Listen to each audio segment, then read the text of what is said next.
ఏమండి, నాకు అన్యాయం చేయకండి. మీరు ఎవరితో లేచిపోయినా పర్వాలేదు, మీరెవరిని కట్టుకున్నా నాకు అభ్యంతరం లేదు. నన్ను మాత్రం మీ పాదదాసిగా, నన్ను మాత్రం మీ పాదదాసిగా, నన్ను మాత్రం మీ పాదదాసిగా. నీ నాటకం డైలాగు దెబ్బలు. మీరా? సాయంకాలం మీ నాన్న ఇంట్లో ఉండడు కదా, ఆ నటపిశాచి లేని టైంలో వచ్చి నిన్ను ప్రేమిద్దామనుకుంటే నువ్వు నటలంకిరిలాగా రెచ్చిపోతున్నావు. టూ మచ్చుగా. అది కాదండి, ఎల్లుండి పాలకుల్లో నాటకం ఉంది. మా నాన్న రిహార్సల్ చేసుకోమన్నాడు. నాటకం రిహార్సల్స్ మాట అలా ఉంచు, ముందు మన లవ్ రిహార్సల్ చేసేసుకుందాం. కాదు, ఓ అనాలి ముద్దుగా కొంచెం. రీ రికార్డింగ్ గొప్పగా ఉంది.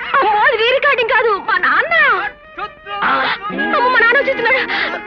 దిక్కుమల్లు ఇప్పుడు నన్ను చూశాడంటే హార్మోనియంతో పాటు నన్ను వాయించేస్తాడు. ఎక్కడన్నా దాక్కోవాలి. ఇక్కడ నేను టీపాయిలా వంగుంటాను, నా మీదే తన కప్పేయి కప్పేయి తొందరగా. నన్ను మీ పాదదాసిగా, నన్ను మాత్రం మీ పాదదాసిగా, నన్ను మాత్రం మీ పాదదాసిగా, మాత్రం మీ పాదదాసిగా. నాటకం పోర్షన్ జాగ్రత్తగా భట్టి వేస్తున్నావా? లేకపోతే పాలకొల్లు బిడ్డలు స్టేజ్ మీదకి బెడ్డలు మట్టి గంటలు విసురుతారు. నాన్న, హార్మోన్ ఎక్కడెందుకు లోపల పెడతాను. కాసేపు ప్రాక్టీస్ చేసుకోవాలమ్మా. అమ్మా, తోడి రాగానికి కొంచెం కాఫీ కలిపి కొత్త రాగాన్ని కనిపెట్టాను, విను. తోడు మనుట ఒప్పితే గాని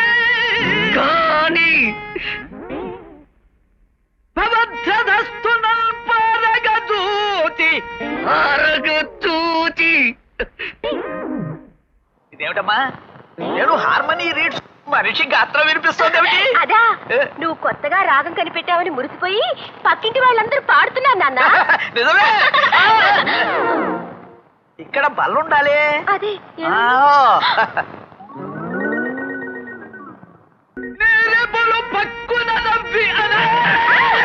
నాన్న, ఈ రాగం చాలా బాగుంది, ఇంకాపు. ఇది రాగం కాదమ్మా, అర్థనాదం, చావు కేక.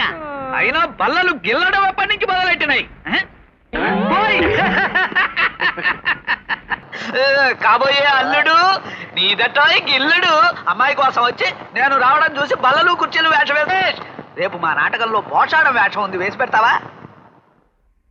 ఇంతసేపు హార్మోనియంతో పాటు నన్ను వాయించింది చాలక పైగా పోషాణం పాషాణం అంటావు. కోపగించుకోక అల్లుడు. అది సరే గాని మా అమ్మాయితో నీ ప్రేమ విషయం మీ అమ్మగారికి నువ్వు చెబుతావా, లేర్మనీ పెట్టెతో సహా అమ్మాయిని వెంట పెట్టుకుని నన్నే రమ్మంటావా? అంత పని మాత్రం చేయకు మామ. ఒకవేళ నాతో చెప్పా చేయకుండా వచ్చారే అనుకోండి, అనుకున్నాను. మీరెవరో తెలియనట్టు నాటకం ఆడతాను, చస్తే నోరు ఇప్పను, దుష్యంతుడిలాగా. మరి మన పెళ్ళెప్పుడు? మా అమ్మ మంచి మూడ్ లో ఉన్నప్పుడు కబురు చేస్తాను, అప్పుడు వద్దురు గాని. అలాగే అల్లుడు గారు. ఈలోగా నేను హిందోళ రాగంలో కాస్త ఆందోళన కలిపి గాంధోళ రాగాన్ని కనిపెట్టాను, కాస్త వినిపెట్టండి. అక్కడ అల్లుడు గారు లేరు. ఏమయ్యారమ్మా? చూసొస్తాను.